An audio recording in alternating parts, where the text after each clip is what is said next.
안녕하세요. 최재권의 대출학교 최재권입니다. 여러분들은 16번째 시간 같이 하고 있고요.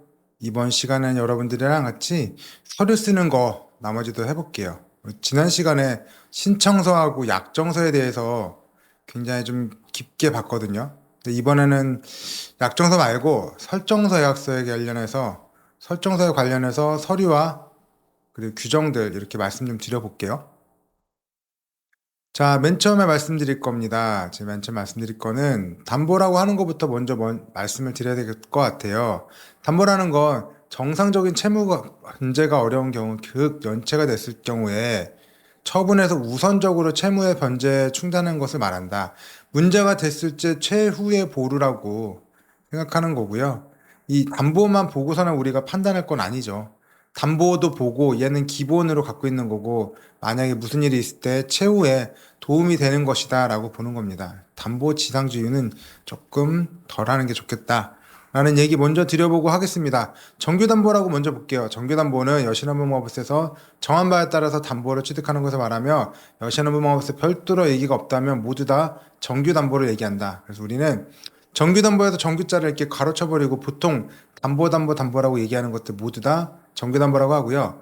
여기 위에 있는 내용은 요렇게 생각하시면 돼요. 가능 금액이 나온다. 요렇게 생각하시면 됩니다. 가능 금액이 1원이라도 나오면 요것들은 우리가 정규담보라고 부르고요. 부담보, 첨담보, 견질담보 이렇게 똑같은 단어들 써 있는데 요런 것들은 우리가 무슨 얘기를 하느냐. 재산 가치는 있지만 그 가치가 안정적이지 못합니다.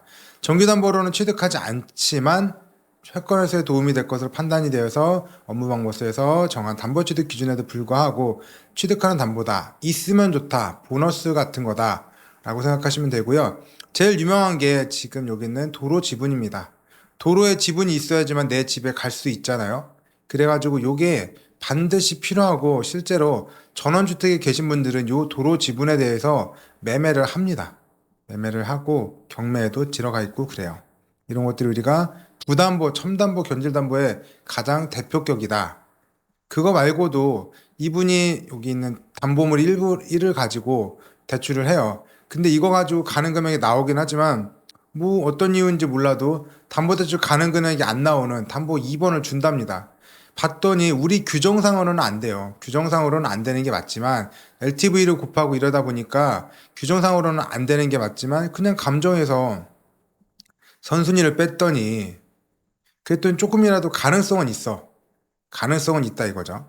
그러면 누가 준다는데 담보로 더 하라고 준다고 한다는데 안 받을 필요도 없잖아요. 그래서 뭐 담보 1번 가지고 정규 담보로 하고 담보 더 해준다고 하면 알겠습니다. 이러고서는 담보가 더 들어온다고 하면 뭐 땡큐죠 뭐. 그렇지 않을까요?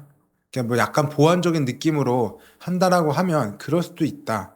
근데 상환 능력이 조금 부족할 때 상환 능력이 뭐 조금 부족할 때 재산을 더 담보 넣게 되면 조금 더 낫지 않냐. 조금 더 좋게 뭐 이렇게 뭐죠? 뭐 색안경 낄 수 있지 않느냐 뭐 이 정도 얘기 정도로 보시면 될 것 같아요. 부담보, 첨담보, 견질담보 제일 유명한 게 도로 지분이다. 근저당권이란 건 계속적인 거래로 발생하는 다수의 채권을 장래의 결산기에 일정한 한도에까지 담보하기 위해서 부동산을 설정하는 저당권을 말한다라고 되어 있는데 엄청 복잡하게 써 있거든요. 근데 여러분이 저는 이렇게 얘기하고 싶어요. 재활용 가능. 이 한마디면 되지 않을까 싶어요. 우리 원래는 대출이 있으면 담보가 이렇게 있습니다. 그리고 대출이 끝난다. 그러면 담보도 끝나야지 돼요. 이게 맞죠. 원래는 그렇지만 이게 근저당권 만드는데 돈이 한 10만 원이라도 들어요. 뭐 50만 원이라도 들어요. 한 번 쓰고 버려지면 너무 아깝잖아. 여러 번 쓸 수 있도록 재활용 가능하게 대출은 끝났지만 담보는 살아서 다음번에 다른 대출을 쓰고 이 대출도 끝난 다음에 담보는 살아서 나중에 다른 대출을 또 쓴다. 라고 재활용이 가능한 것들을 우리가 근저당권이라 부르고요. 원래 이렇게 1대1로 해가지고 끝나버리는 대출금 이런 것들을 우리는 보통 저당권이라고 합니다. 그래서 보통 저당권이라고 해요. 그래서 근저당권의 보통 저당권 하라고 이런 얘기도 하거든요. 근저당권 여러 번 쓸 수 있는 재활용이 가능한 거에서 보통 저당권 한 번 대출이 있다가 담보는 이렇게 대출이 끝나면 담보도 끝나는 형식으로 바뀌었다라고 하는 것들. 근저당권의 보통 저당권화라고도 얘기합니다. 일단은 그렇다. 그런 단어들이 있다라고 보시면 되고요. 다음으로 말씀드릴 건 채권 최고액입니다. 우리가 담보를 설정하게 되는데 만약에 1억 대출 나가는데 딱 1억 정도만 가져간다 라고 하면 좀 문제가 되겠죠. 일단 얼마 정도까지 가져갈 거냐, 얼마까지 내가 먼저 우선권을 가져갈 거냐, 이런 부분에 대해서 결정을 해놓게 되는데요. 얼마까지라고 되는 부분이 채권 최고액입니다. 그래서 약정 한도고요. 경매했을 때 1순위로 가져갈 수 있는 금액이다. 은행에서 이거보다도 대출이 더 많을 수는 있지만 우선은 1순위가 될 수 있는 금액이 여기까지는 인정을 해준다. 라고 보면 되겠습니다. 여기까지는 먼저 인정을 해준다. 은행에서 요 금액까지는 먼저 가져가도 다른 사람들도 아무런 얘기를 하지 않는다는 거고요. 근저당권이기 때문에 여기 금액에서 시작했습니다. 1억에서 시작했다가 1억 5천까지 올라갈 수도 있고요. 다시 떨어져서 0원이 될 수도 있고 올라가서 8천이 될 수도 있고 다시 0원이 될 수도 있고 다시 또 1억까지 올라갈 수도 있고 이렇게 증감 변동을 한다는 내용 때문에 채권 최고에 이 밑에만 있으면 언제든지 담보가 된다 라고 생각하시면 돼요. 이 밑에 범위에서 우리가 우선권을 가진다. 그렇게 이해하시면 되겠습니다. 그게 채권 최고액이다. 얼마를 설정할 거냐는 뒤에서 다시 말씀드릴 거니까 그때 들으시면 될 것 같아요. 약정서 쓰는 방법 2번인 거고요.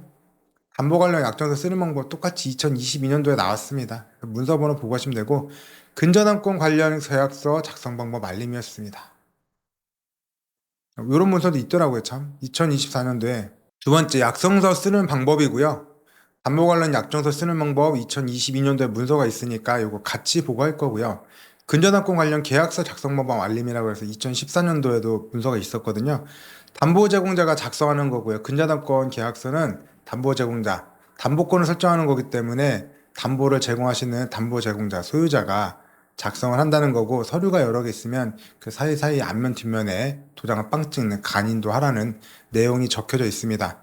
그래서 그런 거 볼 거고 여신업무공업소에서 담보권의 구분 운용, 담보 설정 금액 이런 거 볼 겁니다. 이런 것도 볼 거고 우선은 여러분들이랑 같이 담보권에 관련된 약정서 문서 한 번만 보고 서류 쓰는 거 보고 말씀드려 보도록 할게요.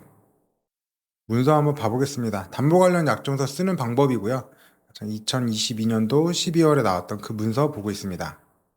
근저당권 설정계약서 작성하는 방법이라고 나와 있어요. 피보증의 범위의 채무 범위, 피보증 채무의 범위라고 써 있는데 특정근, 한정근 뭐 이렇게 되어 있습니다. 특정근 운영할 때는 뭐 작성 일자를 기재하고 한정근정근을 할 때는 여신 분류표상에 해당 항목을 적으라고 되어 있고 여신 관련 약정서 작성 방법 안내입니다. 두 번째로 담보 관련된 약정서 쓰는 방법이고요. 근저당권 설정 계약서를 어떻게 쓸 거냐 뭐 이런 것들 나와 있습니다. 방금 앞에서 말씀드렸지만 서류 쓰는 건 담보 제공자가 쓰는 거고요. 중요한 내용이 피보증 채무의 범위입니다. 이런 것도 쓰고 금액 쓰고 이런 것들이 있는데 이것들은 서류 보고 말씀드려보도록 할게요. 저희가 써야 되는 거 근저당권 설정 계약서 쓰겠습니다. 얘는 자금 용도가 상관이 없어요. 자금 용도 상관없이 요거 하나만 씁니다.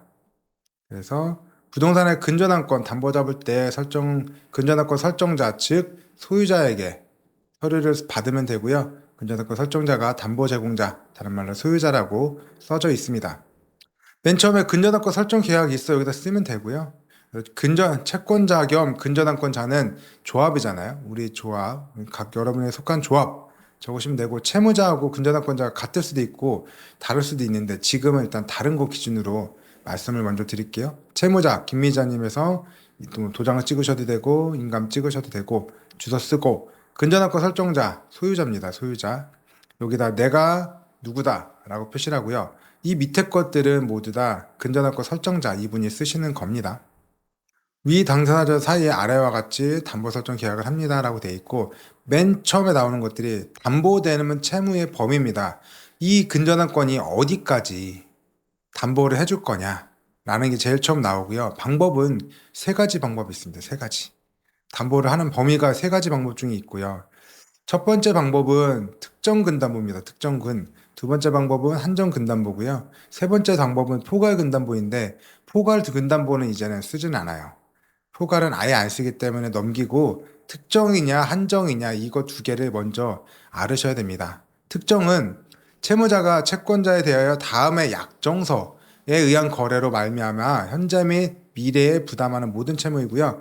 몇 년, 몇 월, 며칠 대출거래 약정서만 그것만 담보를 하고 그것만 연기를 해주는 게 오케이를 하는 것들이 특정 근입니다. 몇 년, 몇 월, 며칠, 어떤 약정서만, 그것만, 이것만 오케이 해주는 것들이 특정 근이라고 보면 되고요. 그 다음에 한정근도 있습니다. 한정근. 한정근은 어떤 걸 얘기하냐? 한정근 같은 경우에는 채무자가 채권자 조합의 거래로 말미암아 현재 및 장래에 부담하는 모든 채무인데 제일 중요한 단어는 종류입니다. 종류. 그러니까 어떤 종류입니다. 그 종류에 해당이 된다면 날짜는 중요하지가 않아요.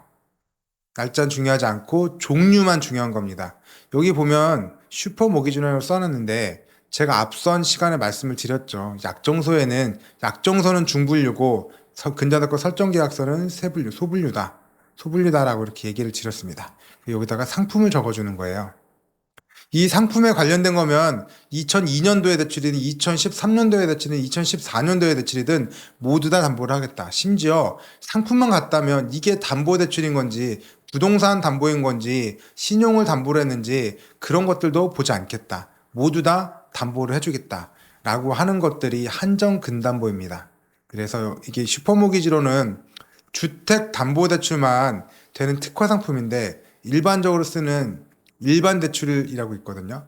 그냥 공통되는 기본 대출 상품. 일반 대출은 예금도 할 수 있고 신용도 할 수 있고 보증서도 할 수 있고 부동산 담보도 할 수 있습니다. 이런 식으로 선택을 하면 농협에서 취급한 일반 대출 그게 어떤 종류의 담보로 나갔던 모두 다 지금 잡아놓은 이 근저당권이 담보를 해주게 되는 겁니다. 그렇게 생각하시면 돼요. 종류로 담보를 해준다. 얘는 몇 년, 몇 월, 며칠만 되는 거고, 얘는 언제가 됐는지는 중요하지 않고, 어떤 종류냐, 어떤 상품이냐, 이거를 보도록 되어 있습니다. 아까 말씀, 아까 말씀드렸다시피, 앞에 시간에 말씀드렸다시피, 여신 분류표에 가면 중분류도 있고 소분류도 있는데, 여기 중분류는 약정서에 쓰는 거고, 소분류는 설정계약서에 쓰는 거다. 라는 얘기를 드려봤었습니다.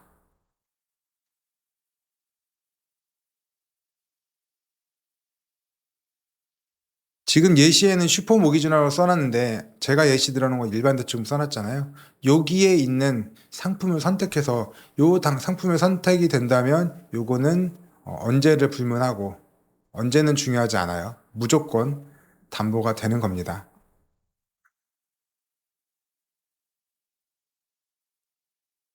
자, 다음에 내려와서 또 볼게요. 그러면 얼마만큼 할 거냐, 채권 최고를 얼마를 할 거냐 이런 부분이 나오고요. 얼마를 할 거냐면 요즘은 근저당권 설정액을 얼마로 하냐면 대출금의 120% 또는 120% 이상으로 담보를 잡습니다. 1억 2천만 원이라면 뭐 1억 정도 대출을 받았다는 뜻이에요. 채권 최고액은 대출금액의 120%를 기재.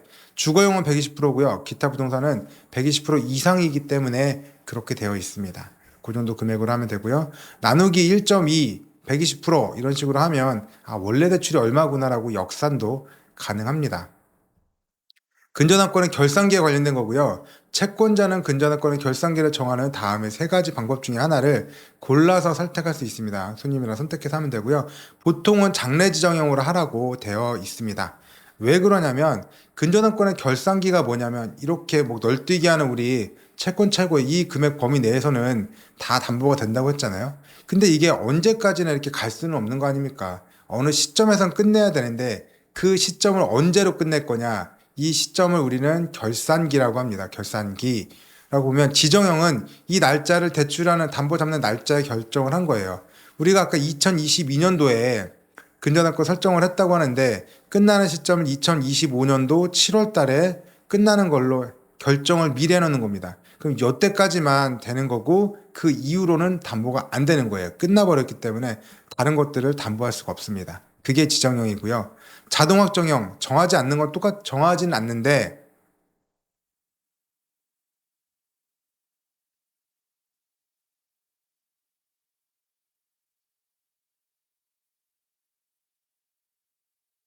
자동확정형 정하지는 않는데 이 경우 계약일로부터 2022년부터 3년이 완전히 지나면 설정자는 여기 소유자죠. 서면 통지에 의해서 근저당권 결산기를 지정할 수 있기로 하고 농협한테 알려준다는 겁니다. 결산기는 통지가 도달한 날부터 14일 이후가 되어야 하며 이에 미달한 때는 14일이 되는 날을 결산기로 합니다. 다만 3년이 지난 다음에 또 통보를 안 해주면 5년이 지나면 그냥 끝나버린다는 거예요. 이렇게 된다는 거죠. 원래는 지정형은 날짜를 미리 정하는 거고요. 자동 확정형은 이렇게 있다가 3년이 되면 그때부터는 끝낼 수 있는 가능성을 주는 거고 5년이 지나면 무조건 끝나는 겁니다. 이게 자동 확정형이에요.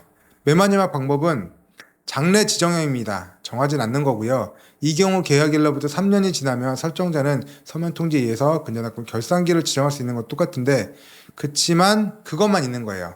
5년 후에 자동은 없습니다.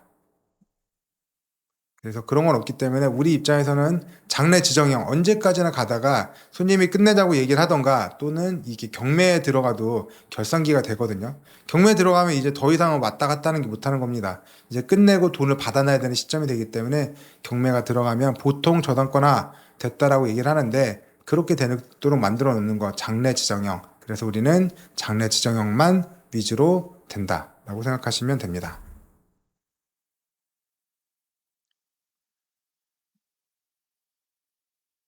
옆에는 비용에 관련된 거 알려주고 있고요. 돈을 누가 낼 거냐? 국민주택 채권 매입비는 손님들이 내는 거고요. 나머지 설정에 관련된 것들은 우리가 냅니다. 조합이 낸다. 우리 아니죠. 조합이 내는 거죠. 저는 안 내도 됩니다.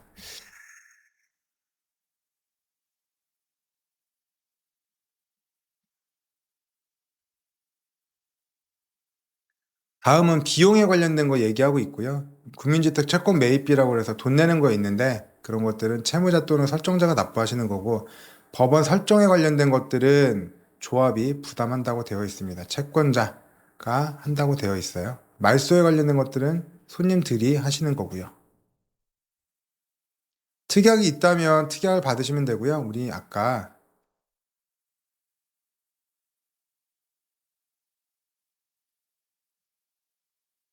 특약이 있다면 특약을 받으면 되고요. 우리 건물을 얘기할 때 대주권이 없는 거 말씀을 드렸거든요. 대주권이 없는 거.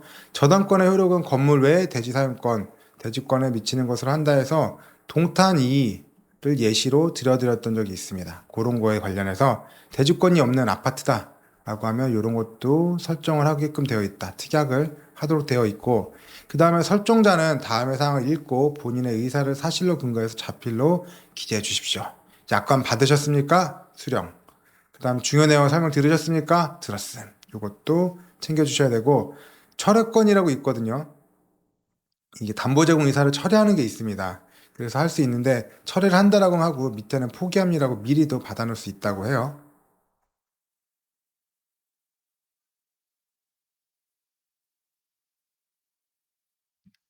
제3자가 주택을 담보로 제공하는 경우 근저당권 설정 계약서에 작성으로부터 3일 이내에 담보 제공을 철회할 수 있으므로 철회권 포기 여부에 따라 다음과 같이 운영하도록 할 수도 있다. 철회권을 미리 포기할 수도 있다고 해요. 근데 저는 업무하면서 이거를 거의 써본 적은 없습니다. 담보 제공을 하면 하는 거고 안 하면 안 하는 거지. 굳이 이렇게 철회권까지 써본 적은 없네요. 일단은 그럴 수는 있다라는 정도 얘기로 보시면 될 것 같아요.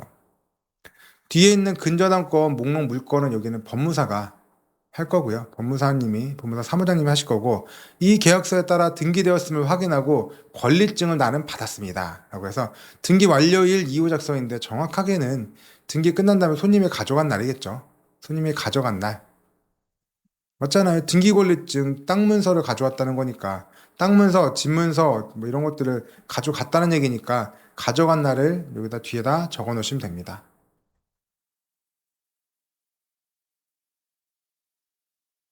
여신 분류표고요. 여신 분류표는 몇 번 설명드렸다시피 근저당권자가 몇 년 몇 월 며칠에 체결한 근저당권 설정 계약에 해서 추가하여 조합은 피담보 채무 범위에 대해서 뭐 설정자, 소유자가 다음의 유형 중에 하나를 선택할 수 있음을 설명하였고 설정자는 당신이 이거를 하기로 했다라고 표시를 해놓는 겁니다. 그래서 내가 담보될 상품이 이겁니다 라고 얘기를 하는 거예요. 나는 이거에 걸린다. 일반 대출금에 해당이 된다 그러면 언제는 상관없이 모두 담보를 해주겠다. 이런 얘기를 하는 겁니다. 예금이든 신용이든 부동산이든 그런 건 관계없고 언제 했는지도 관계없고 그냥 일반 대출금이면 모두 담보를 해주겠다. 라는 얘기를 하고 있습니다.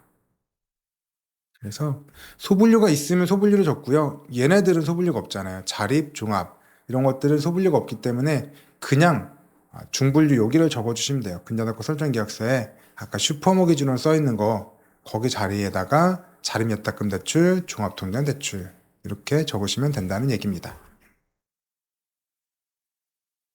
비용 부담에 관한 약정서 있고요. 네, 이것도 만약에 대출이 진행이 쭉 되면 조합에서 부담을 하는데 중간에 브레이크가 걸리면 본인이 돈을 낼 수 있다는 내용이고요.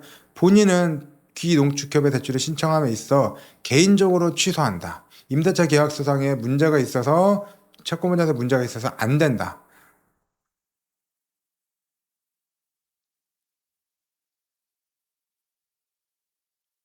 담보권 설정 후, 담보 설정한 후에 대출 실행 전에 전입세대 열람을 해봤더니 뭔가 달라가지고 채권보증서 문제가 있다. 전입 때문에 안 된다. 여기는 임대차 때문에 안 된다. 라고 얘는 그냥 당신이 취소한다. 제공한 담보물건에 심각한 훼손 및 변경이 발생해서 채권보전에 문제가 있다고 판단하는 경우에는 상기 항목 중 한 건에 이상 해당 사항이 발생해서 대출을 취급할 수 없는 경우 농축협에서 부담한 감정서 및 담보 설정 비용을 본인이 부담할 것을 약정합니다. 내가 돈을 대신 내겠다라는 얘기를 하고 있어요.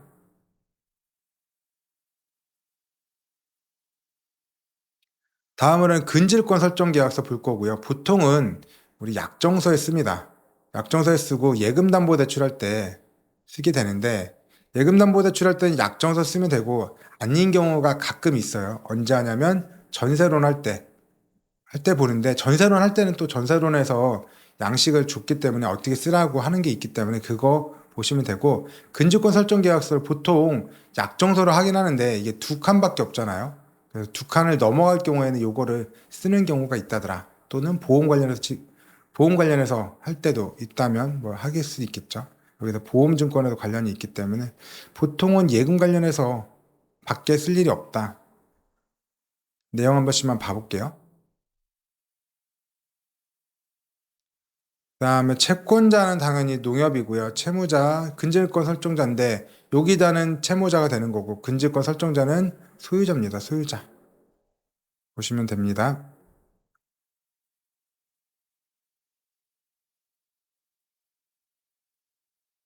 얘도 특정근 할 건지 한정근 할지 적는 거고요. 내용은 앞에 있는 거랑 똑같습니다. 담보 한정 금액도 120% 생각하면 되고요. 본조한 명의 예적금 담보대출로서 뭐 대출거래 약정서에 질권 설정하는 경우에는 100%로 전산 등록 가능한데 여기는 내용을 다시 한번 좀 설명드려 볼게요. 담보대출 금액은 120% 이상 하는 것까지 맞는데 예적금은 불이백 범위 내입니다. 우리가 1,000만 원짜리 예금을 가지고 여기서 90% 대출할 수 있거든요. 90%인 뭐 900만 원을 대출했습니다. 그러면 거기에 120% 설정을 한다고 하면 1,080만 원 설정을 하는 거예요. 근데 예금은 1,000만 원짜리잖아요. 여기까지는 지금 120% 얘기까지 드린 거고 단 예적금은 불이백입니다. 1,000만 원짜리 예금에 1,080만 원 설정하는 건 안 된다. 그래서 이런 경우 1,000만 원까지 담보 설정하면 되고요. 단 본인 명의 내 우리 조합에 당신의 예금으로 예거적금이 돼 있는데 근질권 설정 계약서가 아니라 약정서에 질권 쓰는 거 있잖아요. 한 칸, 두 칸 쓰는 경우에는 여신 금액의 100%로 전산 가능, 등록이 가능한데 무슨 얘기냐? 아까 900만 원으로 대출한다고 그랬잖아요. 전산에 담보 설정하는 걸 900만 원으로 적어도 전산이 진행이 가능하다. 이런 얘기를 하고 있습니다. 네, 그렇게 보시면 돼요. 약정서에 보면 뭐 예금 종류, 금액, 입금 누계, 만기 이렇게 쓰는데 거기에는 담보 한도액이 없거든요. 그게 없습니다.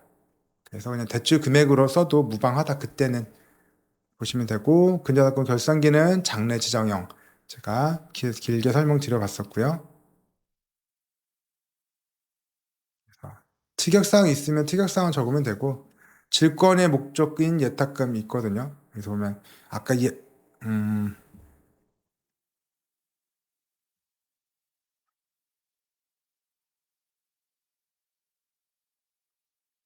질권의 목적인 예탁금의 표시가 있거든요. 여기다 정기예탁금 뭔지 쓰는 거고 내용 자체는 약정서에 있는 거하고 동일합니다. 약정서하고 동일해서 정기예탁금이고 계좌번호고 누구 거고 뭐 금액 계약액, 입금 누계액 이렇게 쓰면 되고 언제가 시작이고 언제가 만기인지 그런 것들을 쓰면 됩니다. 근데 예탁금 담보대출 할 때 약정서에 쓰면은 방금 말씀드렸다시피 한도 금액이 없거든요. 한도 금액이 없기 때문에 전산에는 그냥 대출 금액을 넣어라. 그래도 넘어갈 수 있다. 라는 얘기를 규정에서 하고 있습니다.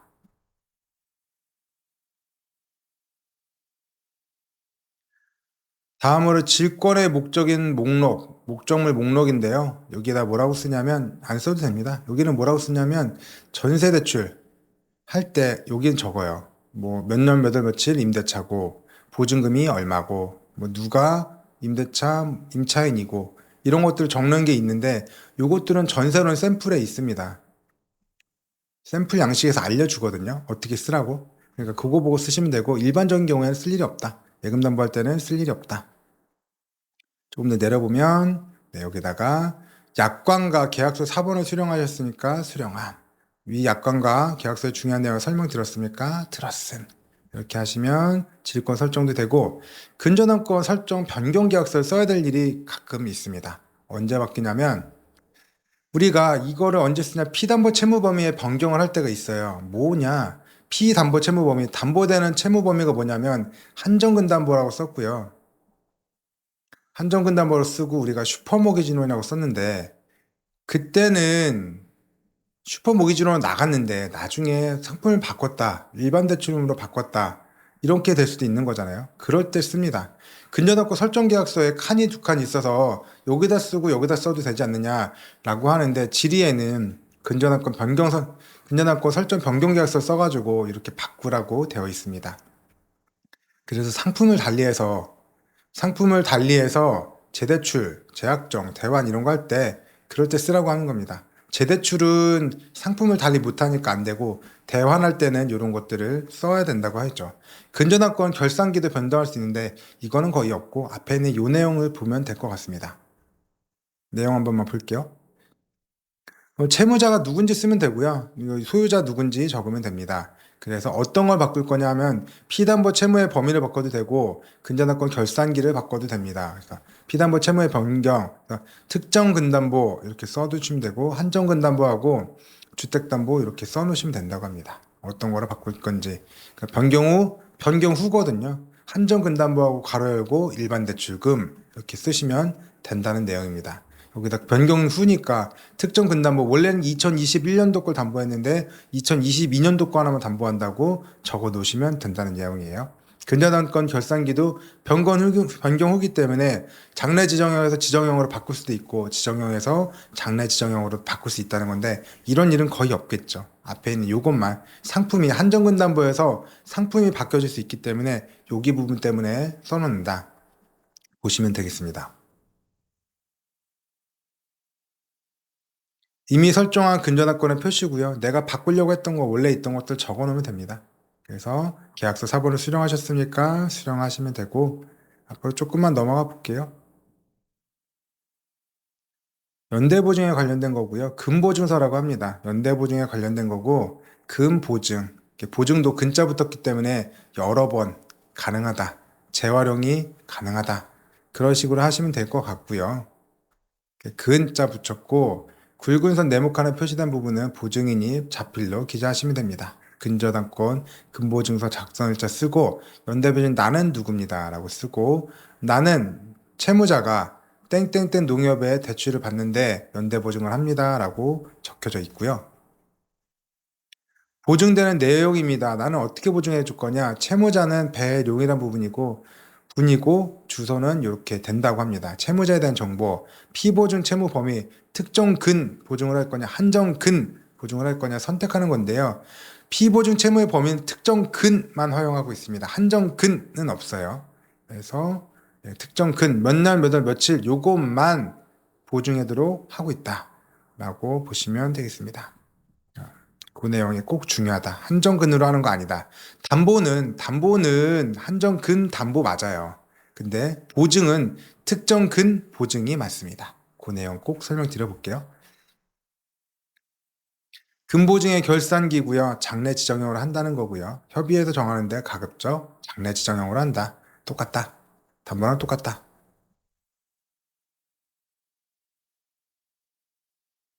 다음에 특약이 있으면 적는 건데 특별한 거 없을 것 같아요. 수령함, 들었음, 들었음. 채무자의 부채 현황, 연체 유무 등의 내용에 대해서 설명 들었습니까? 라고 하는 것들이 있기 때문에 이렇게까지도 하는 게 더 있다.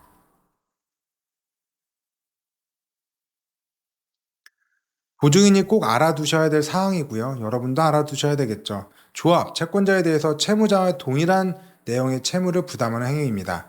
따라서 연대보증인은 채무자가 갚지 않았을 경우 이를 대신 갚아야 하므로 그만큼 재산상의 손실을 가져올 수 있고, 연대보증은 보통의 보증과 달리 최고 검색의 항변권, 분별의 이익이 없으며 채권자는 연대보증인에 대해서도 주채무의 전액을 청구할 수 있는 제도입니다. 라고 되어 있는데 여기는 알겠어요. 연대보증인에 대해서도 대출금 전체를 갚으라고 얘기할 수 있는 거 오케이. 인정, 인정. 여긴 쉽죠. 근데 앞에는 어려워요.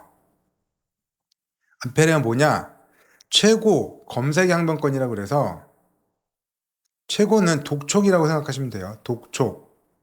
그리고 검색은 저 사람 재산. 이런 겁니다. 그리고 분별의 이익. 너와 나. 여러분이 연대보증인이에요. 근데 주채무가 연체가 됐습니다. 채무자 A가 제가 연체가 됐어요. 그러면 여러분한테 가서 보증인에게 돈 달라고 하겠죠. 여러분 이렇게 생각하실 거 아니에요? 그쵸? A가 연체됐으면 갚으라고 독촉하다가 안 되면 나한테 오겠지라고 주장을 하실 수 있는데 연대보증인은 그게 안 된다는 거예요. 안 되는 겁니다. 이 사람이 연체가 되면 그 순간에 동일하게 돼요. 동일하게. 최고. 저 사람한테 얘기하세요. 검색. 저 사람의 재산 찾아보세요. 그리고 저 사람이 먼저고 내가 나중이에요. 이런 것들이 허용이 안 되는 것들이 연대보증입니다. 연대보증. 그러니까 우리가 말은 연대보증이지만 실제 내용은 동순위 채무자예요. 저 사람이랑 나랑 똑같아. 내가 이름은 연대보증인이지만 나도 마치 채무자인 거랑 똑같습니다. 저 사람이 연체되는 순간 나도 동일하게 돈을 갚아야 되는 의무가 바로 생긴다고요. 그게 연대보증입니다. 저 사람부터 갔다 오고 그 다음에 저한테 오세요. 저 사람 재산 먼저 해보고 그 다음에 저한테 오세요. 이런 게 안 돼요. 그런 것들이 우리가 연대보증인이다 라고 생각하시면 되겠습니다. 그래서 주채무자하고 똑같다. 연대보증인은 그렇다. 저 사람부터 먼저 그런 건 없다. 라고 생각하시면 됩니다. 내용으로 조금 들어와 볼게요. 지금 말씀드린 내용은 우리 규정에 있는 것들 말씀드릴 거고, 담보권 구분 운영, 특정근, 한정근 이런 거 얘기 드려봤고요. 담보 설정 어떻게 할 건지 그런 얘기 좀 드려보겠습니다. 특정 근담보 몇 년 몇 월 며칠이라고 설명을 드렸고요. 특정한 거래 이런 날짜에서 발생이 되었거나 발생할 미래의 채무를 담보 설정 이내, 채권 최고 이내에서 담보를 한다. 근저당권 담보 설정 계약서 상에 존속 기간을 정하지 아니하였거나 연기 기간이 존속 기간 이내인 경우에 한해서 연기도 가능하다. 연기만 가능하다. 라고 보시면 됩니다. 요게 연장이 됐다고 하면 연기는 가능하다. 라는 게 특정 근담보 라고 보시면 되고요. 특정 근보증도 내용은 동일해요.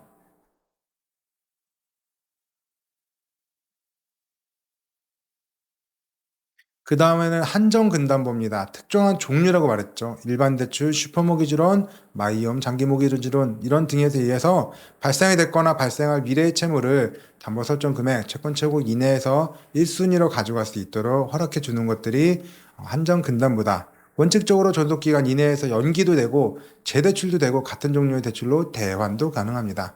재대출은 상품 이름을 못 바꾸는 거거든요. 상품 이름 못 바꾸는 거니까 그냥 되고요. 같은 종류의 대환이 가능하다는 것들은 뭐냐? 아까 뭐죠?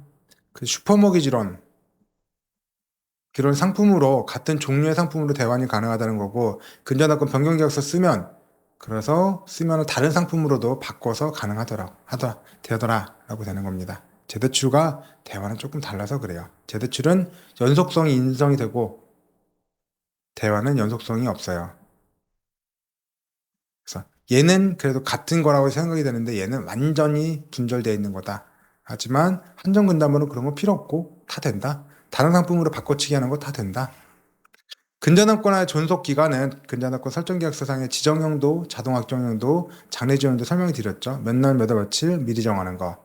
두 번째는 3년이 지나면 해볼 수 있는데 5년이 지나면 자동으로 끝나는 거.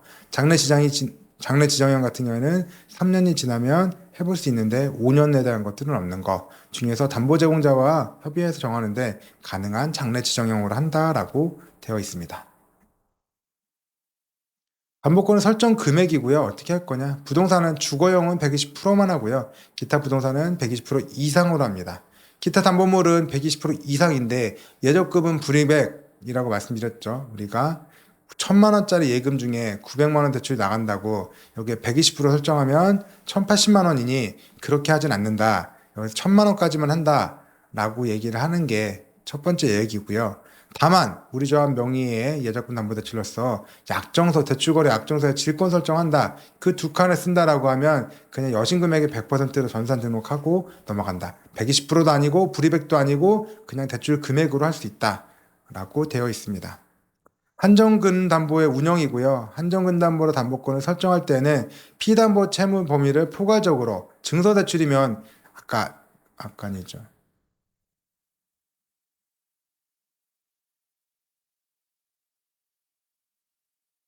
다음으로 한정근담보의 운영입니다. 한정근담보로 담보권을 설정하는 경우 피담보 채무의 범위를 포괄적으로 증서대출이라고 써놔고 있는데 저희가 증서대출의 반대가 어음할인이라고 말씀을 드렸잖아요. 그러니까 증서대출하면은 조합에서 취급하는 모든 대출들을 다 얘기하는 겁니다. 이런 식으로 쓰면 범위가 너무 포괄적이고 이거랑 포괄근이랑 대체 뭐가 다르냐 라는 얘기가 나올 수 있기 때문에 이렇게는 할 수는 없고요. 담보 제공자에게 여신 분류표를 설명 제공하고 담보 제공자가 직접 V자 표시하시고 그 다음에 근저당권 설정 계약서를 작성해라. 상품 이름을 쓰셔라.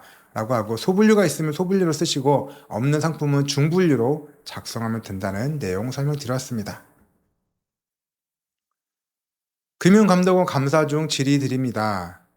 부동산 담보로 일반 대출 취급할 때 장래에 자리 외탁금 대출이 발생할 경우를 원하는 경우 미리 일반 대출과 자리 외탁금 대출 모두가 기재가 가능합니까? 미리 써놨는데 최초 대출 시에 취급되는 대출 일반 대출금만 기재하시고 나머지 한 곳은 공란으로 놔두시고요.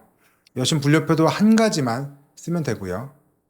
동시에 두 가지 대출할 때는 모두 기재가 가능하고 여신 분류표는 각각 작성하라고 하네요.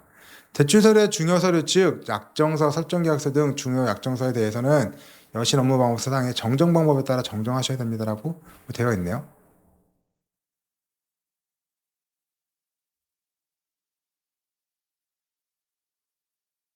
여기 내용이 기한 연장과 재대출할 때 근저당권 설정계약서가 공란이거나 증서대출로 너무 포괄적으로 되어 있었나 봅니다. 이럴 때 네.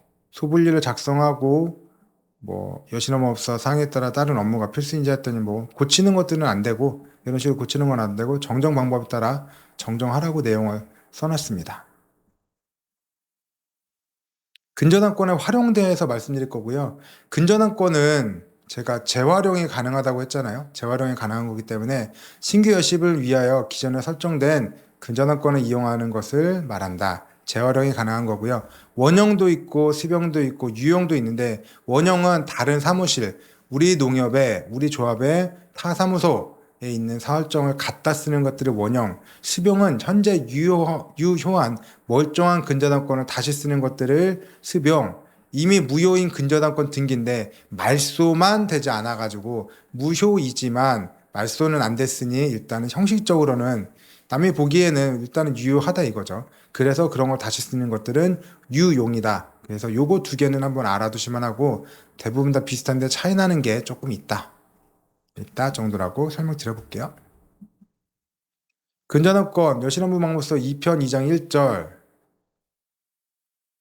재사용, 수병에 관련된 얘기를 먼저 드려보려고 하고요. 수병할 때에는 근저당권 피담보 채무범위 확인서라는 양식을 받습니다. 양식 달라요, 두 개가. 수병과 유용은 양식이 다릅니다.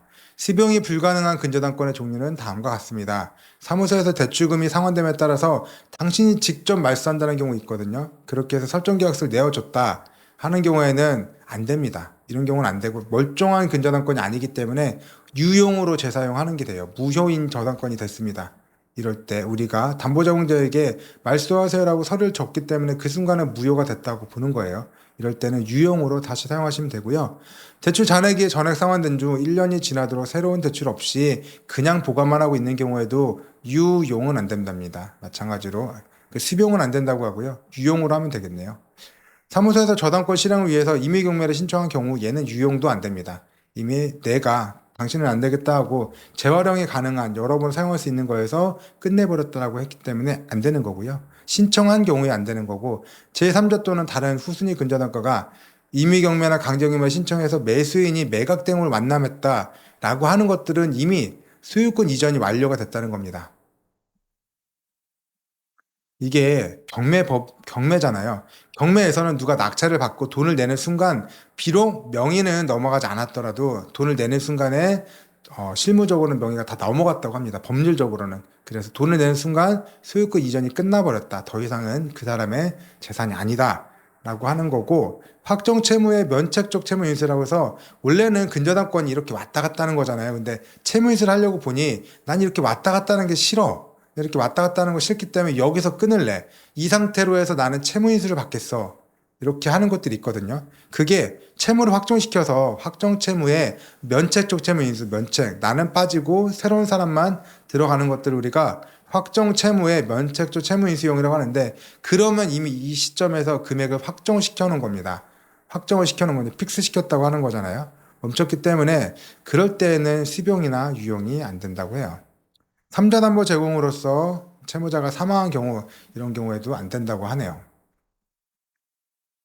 근저당권은 유용이고요. 근저당권은 유용할 때 무효인 것들을 다시 형식적으로 멀쩡하니까 다시 쓸 때는 근저당권 설정계약 재사용각서를 받고 사용각서를 받고 확정일자를 받는다라고 되어 있습니다. 유용 불가능한 근저당권의 종류는 우리 사무실에서 임의경매를 신청한 경우 또는 다른 사람이 신청을 했는데 매수인이 매각 대금을 난납한 경우, 확정 채무의 면책적 채무 인수용을 한 경우, 담보 제공으로서 제3자 담보 제공의 경우로서 채무자가 사망한 경우, 또 이런 것들은 얘도 안 된다. 얘는 수병도 안 되고 유용도 안 된다. 라고 보시면 됩니다. 이미 무효인 근저당권 설정 등기를 다시 쓰는 것이므로 이해관계자가 만약 있다. 만약에 내가 있고 그 다음 사람이 있는데 겉으로 보기에 멀쩡해 보이지만 속으로는 이미 무효인데, 이미 속으로는 무효잖아요. 그런 것들이 있는데 이해관계자가 있는 경우 이해관계자가 에게 대항할 수 없으니 대출금을 채무자의 통장으로 지급을 하시되 지급 정지한 후 다음날 기신청 접수부와 등기사항 정부지문에서 열람해서 이해관계자가 없는 경우에 한해서 지급하고, 이해관계자가 있는 경우 즉시 상기해서 대출금을 회수하셔라. 내가 모르는 사람이 생겼다라고 하면 대출금을 회수하라는 얘기입니다. 이미 무효인 상태이기 때문에 그렇다고 하네요. 근데 이런 경우는 없었고 유용은 잘 없는 것 같아요. 잘은 없어서 대부분의 경우가 수병으로 끝나게 됩니다. 수병으로 끝나니까 수병에 대해서는 여러분이 잘 알고 가셨으면 좋겠습니다. 피담보 채무 범위의 변경 아까 설명드렸고요.